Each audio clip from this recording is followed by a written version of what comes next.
North Korea flying hundreds of balloons carrying trash and feces towards South Korea Wednesday, calling them, quote, gifts of sincerity. Images released by the South Korean military showed inflated balloons with plastic bags tied to them, while others showed trash all over the place. And we saw the word excrement written on one of the bags. South Korea said more than 260 balloons were detected, most of them carrying animal feces and rubbish. The balloon campaign came as North Korea's leader Kim Jong-un urged his military scientists to overcome a failed satellite launch and continue to develop space-based spy capabilities. Do want to talk more about all of this, so let's bring in Dr. Edward Howell, a lecturer in politics at the University of Oxford, joining us now. Thank you so much for taking the time to be here with us today. Thank you very much. It's very good to be here. All right, so first off, I have to ask you, this is obviously very bizarre. So my question for you, has North Korea ever done anything like this to the best of your knowledge? Yes, so this is a very odd incident because of the nature of what has been attached to these balloons. But I think what's important to bear in mind is that the exchange of balloons across the inter-Korean border is nothing new.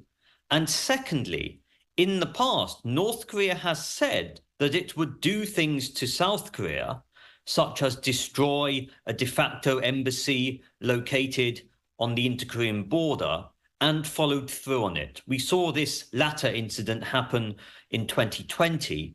So I think the key message to take from the bizarre incidents of this past week is that if North Korea feels that it wants to engage in such provocations and it gives warning that it would do so, we really shouldn't simply dismiss it.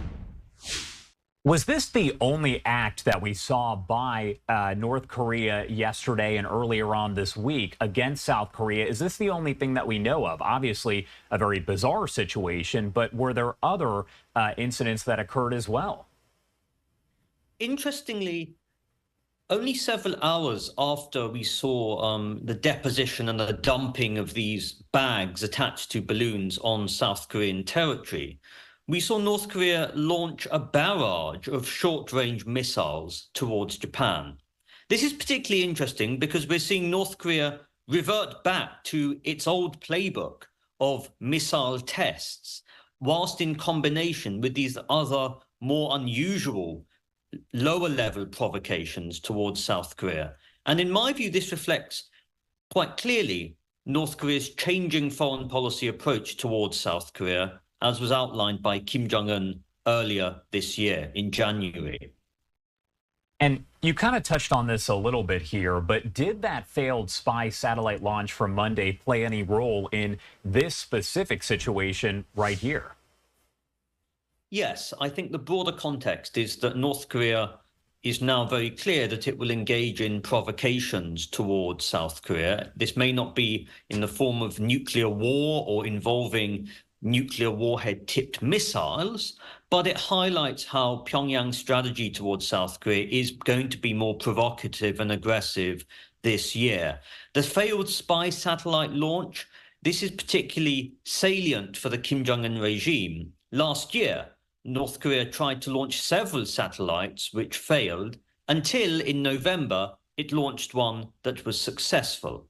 And we must remember that earlier this year in January and at the end of last year, Kim Jong-un said that this year in 2024, North Korea would aim to launch more spy satellites. So here we're seeing Pyongyang try to broaden and accelerate the development and sophistication of its unconventional and conventional capabilities, but also at the same time continue to provoke and cause disruption to South Korea. North Korea did call this, quote, gifts of sincerity. What does that really mean? So this is an interesting statement that we saw from Kim Yo-jong, the vitriolic sister of Kim Jong-un. And the gifts of sincerity, well, North Korea forewarned the world that earlier in the weekend, the Vice Minister for Defense said that actually North Korea would continue to engage in tit-for-tat action against the South. So this incident of the balloons filled with excrement, or carrying bags filled with excrement and other forms of waste, was both in response to the sending of balloons carrying USB sticks containing South Korean media, as well as anti-North Korean leaflets by South Korean activist organizations led by North Korean defectors who have now relocated to the South. So, interestingly, 4 years ago, after North Korea demolished the Inter-Korean Liaison Office, the Moon Jae-in government in power in South Korea at the time placed a very controversial ruling against the sending of anti-North Korean leaflets and other forms of material attached to balloons, such as USB sticks containing links to South Korean drama and media, from South Korea to North Korea. This ruling was overturned last year, South Korea now being ruled by the Conservative administration under Yoon Suk-yeol. And so this is the first of its kind since then that we've seen South Korean activists restart the sending of balloons from South Korea to North Korea, the aim being to really widen the horizons and worldviews of the North Korean population, give them access to the truth, to accurate information about life in the outside world. And in response, North Korea retaliated in this way. So this is clear tit-for-tat behavior. And this was forewarned in a statement by the North Korean Vice Minister of Defense only last weekend.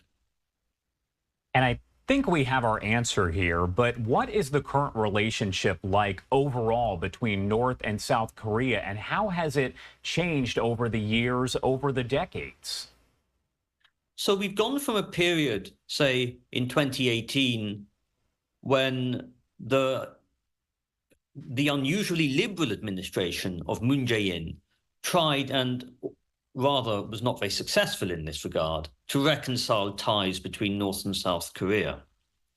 Now there's a new administration in power, the Conservative administration led by President Yoon Suk-yeol, and North Korea's relations with the South have steadily declined over the past 5 years. We must remember that in 2019, talks between the US and North Korea in Stockholm, working level talks, also failed to bear much fruit. What's fundamental here, though, is that in January this year, Kim Jong-un announced that North Korea would no longer be pursuing the time-old policy of reunification with South Korea. This has been a foreign policy priority for North Korea ever since the state became a separate country in 1948. In that statement, Kim Jong-un said that now North Korea would view South Korea as the ultimate foe, the ultimate adversary.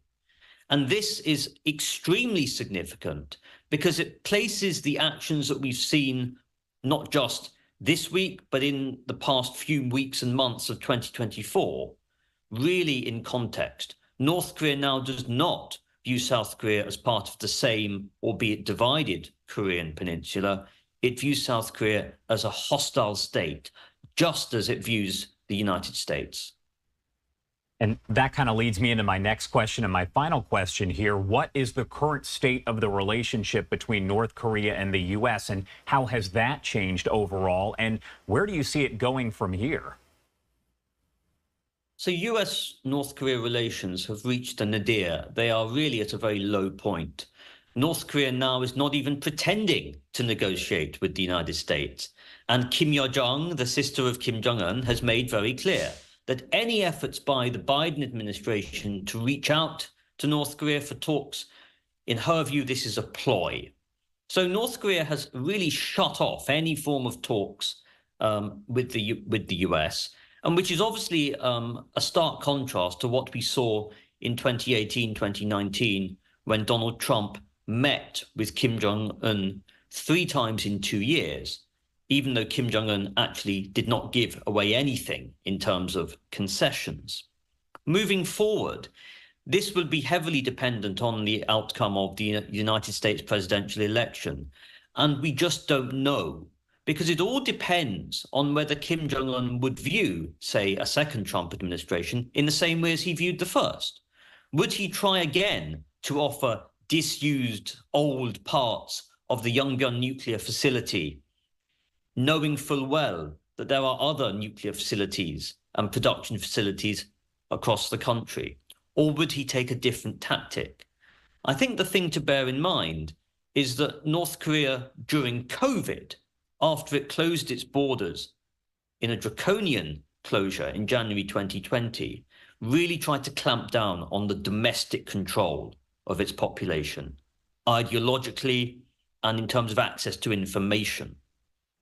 And so this will also likely affect North Korea's desire to reach out to the United States, to South Korea, and other Western countries moving forward.